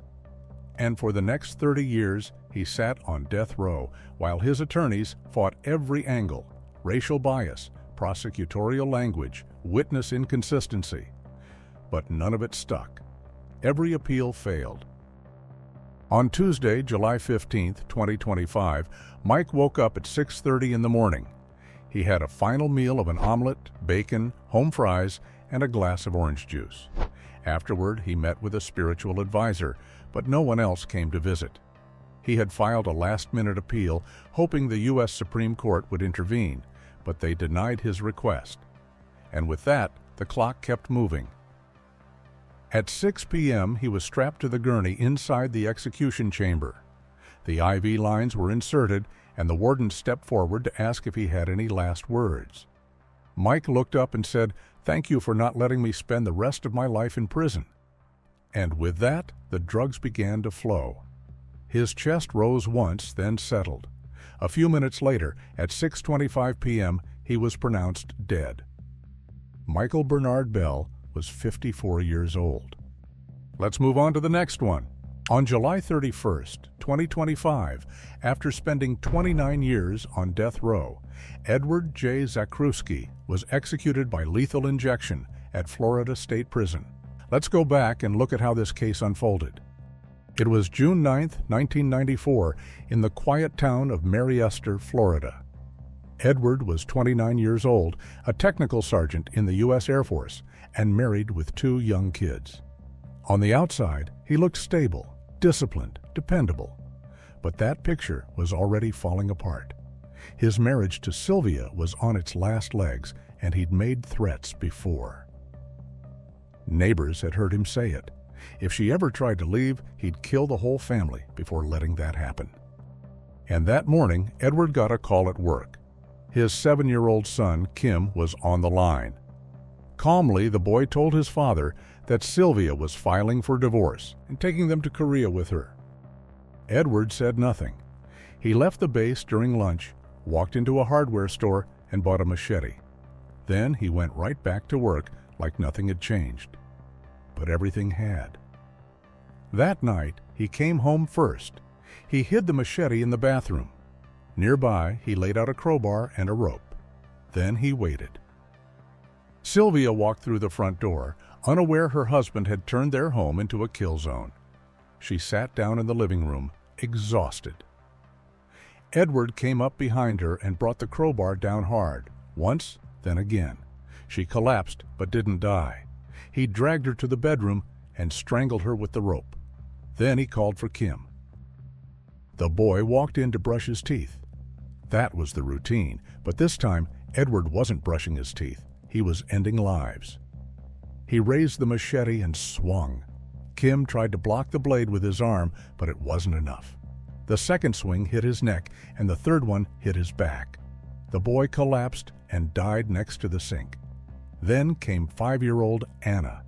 Edward lured her with the same command and hit her with the same betrayal. She tried to protect herself too. Cuts on her hands and elbows proved she saw it coming.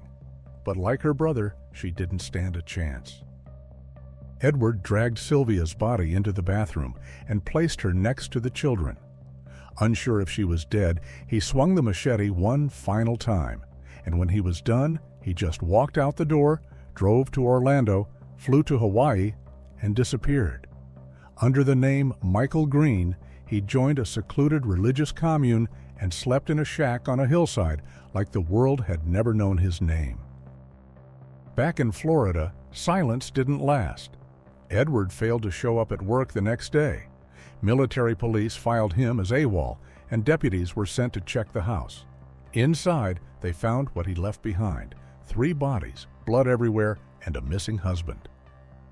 Edward lived quietly under a false name until October 15, 1994, when Unsolved Mysteries aired an episode with his photo. The family he'd been living with saw it. Their preacher turned to him and said, "Brother Michael, that looks a lot like you." Edward said nothing. He left a note that read, "I'm sorry." 9 days later, Edward walked into a police station and turned himself in. But the question still hung in the air. What had driven him to destroy everything? 10 days after his arrest, Edward was flown back to Florida and charged with 3 counts of first-degree murder. In March 1996, he stood in court and confessed.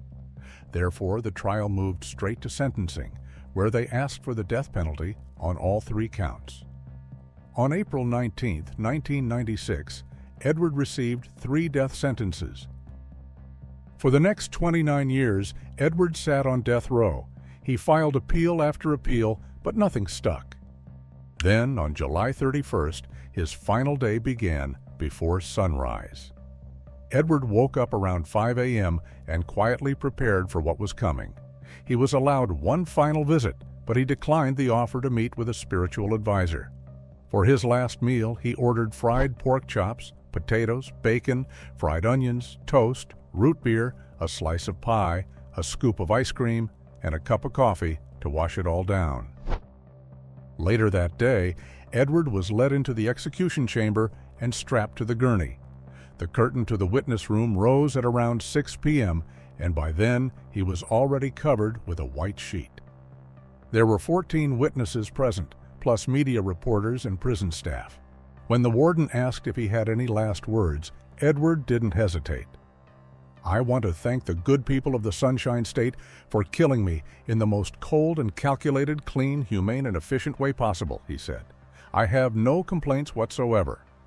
Then, in a calm voice, he began quoting Robert Frost's famous poem, "Stopping by Woods on a Snowy Evening." He didn't finish the poem as his voice trailed off partway through. At 6:04 p.m., the drugs began to flow. Edward gasped a few times, his chest rising and falling in sharp jolts. But within moments, his breathing slowed. By 6:12 p.m., he was still. Officials pronounced him dead just 1 minute later at 6:13 p.m. Edward Zakrzewski was 60 years old. And that was all for July. Let's continue with August. On August 5th, 2025, after spending 35 years on death row, Byron Lewis Black was executed by lethal injection in Tennessee. But what did he do to end up there? On March 25, 1988, Byron Black walked out of the Davidson County Workhouse on another weekend furlough. He returned Monday evening at 5:10 p.m., calm, silent, unchanged. But something had happened. Over that weekend, Byron had murdered 3 people. The bodies just hadn't been discovered yet. Sunday night, 29-year-old Angela Clay clocked out of her shift at Vanderbilt Hospital around 10 p.m.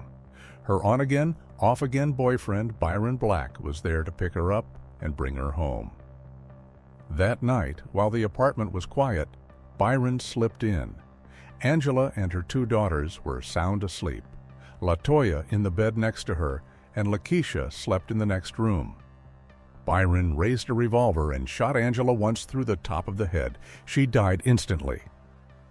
Then LaToya stirred. Maybe she shifted. Maybe she whispered. And when he heard that, Byron turned and fired again without hesitation. The bullet ripped through her chest and neck, and the force shoved her sideways into the narrow space between the bed and the dresser. Blood filled her lungs, and her body twitched for nearly 10 minutes before going still. Byron then entered Lakeisha's room. She had woken up from the sounds, but she knew his face. She might have thought he came to check on her. But instead, he fired 2 more shots, one to her chest, one near her hip. She fell from the bed, dragged herself a few feet. She was trying to get to safety, her blood streaking the floor. But then she stopped moving. Byron locked the door on his way out and returned his borrowed freedom, checking in from furlough on time like nothing had happened. After the murders, forensics found bullet fragments near Angela's head, LaToya's pillow, and Lakeisha's mattress. They found the kitchen phone receiver in the bedroom, the base in the hall, and 3 fingerprints. All belonged to Byron Black. And then came the last piece they needed. This hadn't been the first time Byron pulled the trigger. In 1986, he had shot Angela's ex-husband, Benny Clay, after an argument. And one of those bullets got stuck under Benny's collarbone. Surgeons removed it, and ballistics matched it to the weapon used on Angela and the girls. It was the first time lead pulled from a living person tied a killer to 3 fresh graves. He would spend the next 36 years on death row. The night before the execution, Byron was given his last meal, a quiet ritual before the state moved forward. He had requested a pizza, topped with mushrooms and sausage, donuts, and butter pecan ice cream. On the morning of August 5, 2025, Byron was led into the execution chamber. He was already strapped to the gurney when the curtain rose at 10:31 a.m. A sheet covered his body, which was standard, but this time it was pulled unusually high, even covering his hands. He faced the witnesses, but when he was asked if he had any last words, he simply said, "No, sir." He didn't speak to the victim's family, who were seated just feet away, and he didn't apologize. Witnesses said he showed clear signs of distress, heavy breathing, restlessness, and confusion. It looked, they said, like he didn't fully understand what was happening to him. A final mic check was done. His spiritual advisor stood nearby, touching his cheek, praying and offering quiet encouragement. She also told him to focus on his breathing.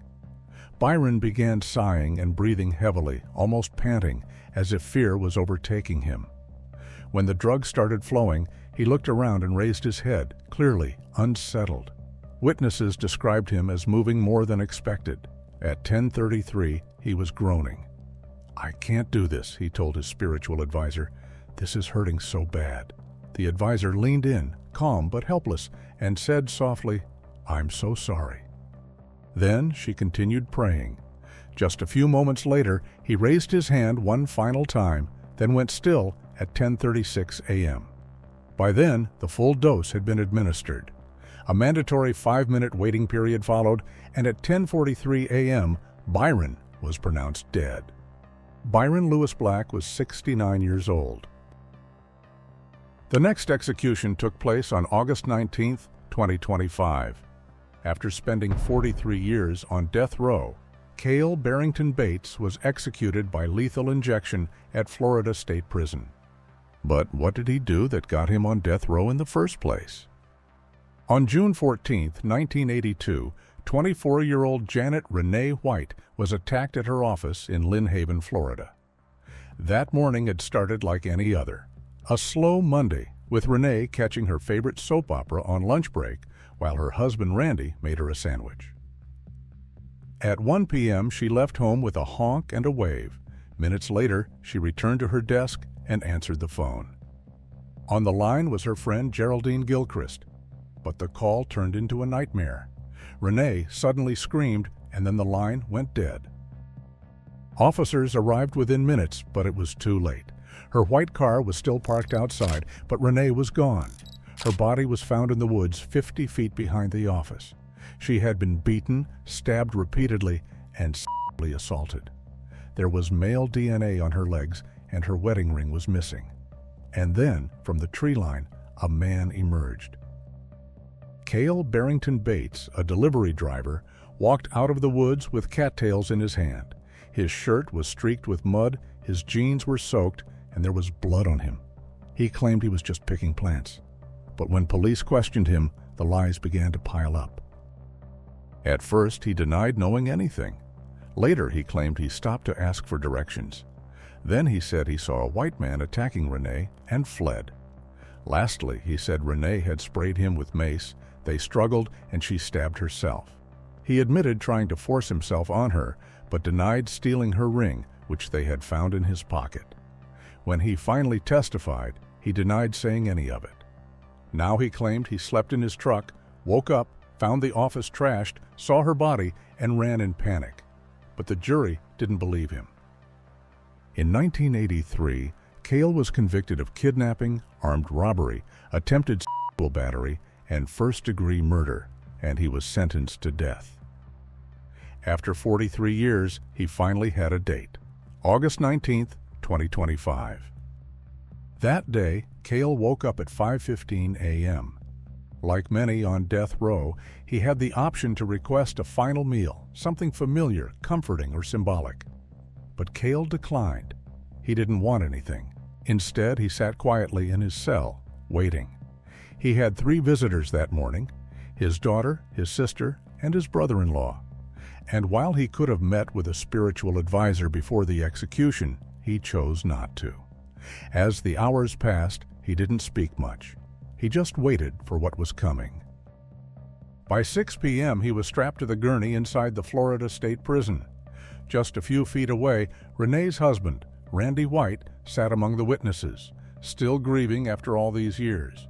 He said justice had taken far too long.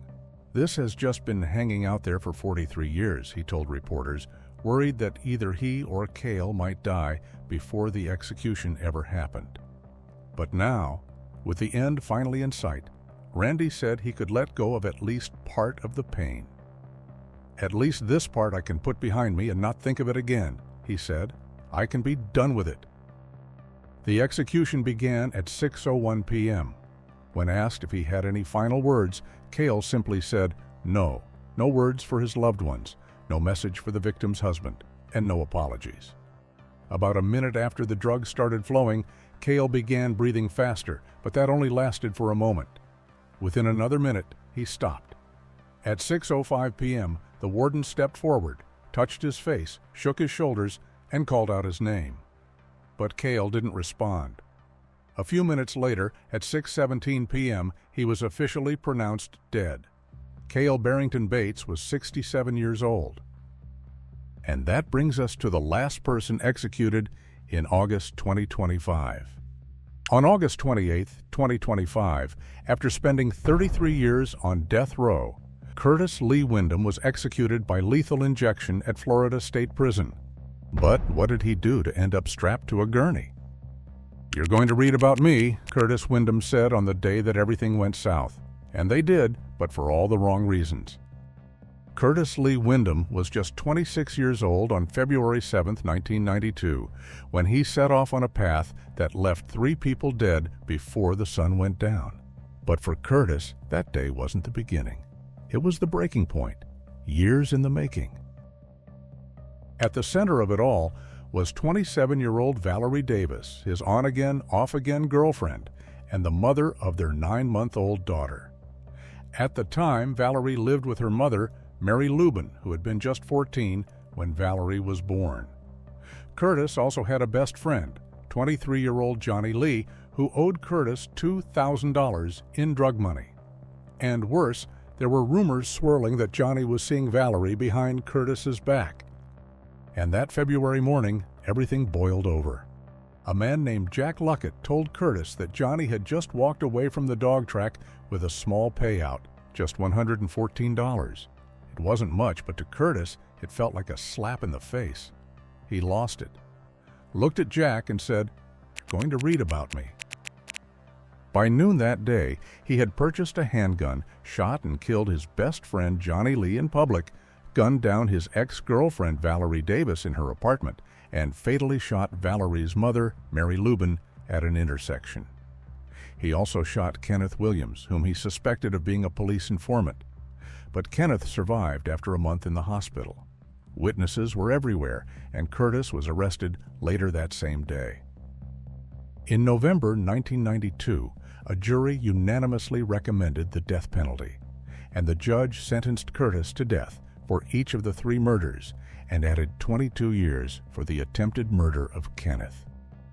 In his 33 years on death row, his daughter, who was 9 months old at the time of the killings, visited him regularly and spoke out in favor of mercy.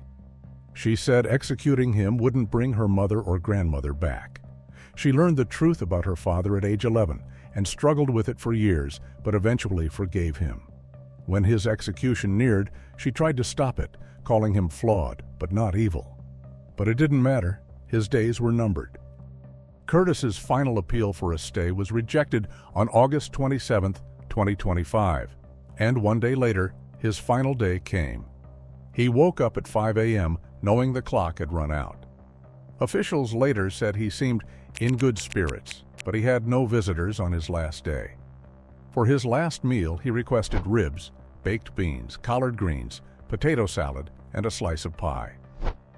When the curtain rose, Curtis was already strapped to the gurney, a white sheet pulled up to his chin. Moments later, at 6 p.m., the sedative began to flow. Curtis mumbled something about being on death row, quiet and impossible to understand. But no one interrupted. He took a long, deliberate breath, then another. His chest rose and fell. His legs twitched several times, and then he went still. At 6:17 p.m., he was pronounced dead. Curtis Wyndham was 59 years old. He was the 30th inmate executed this year in the United States.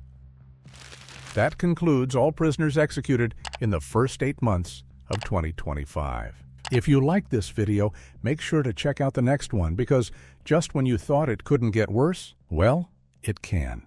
And the next cases are even more disturbing.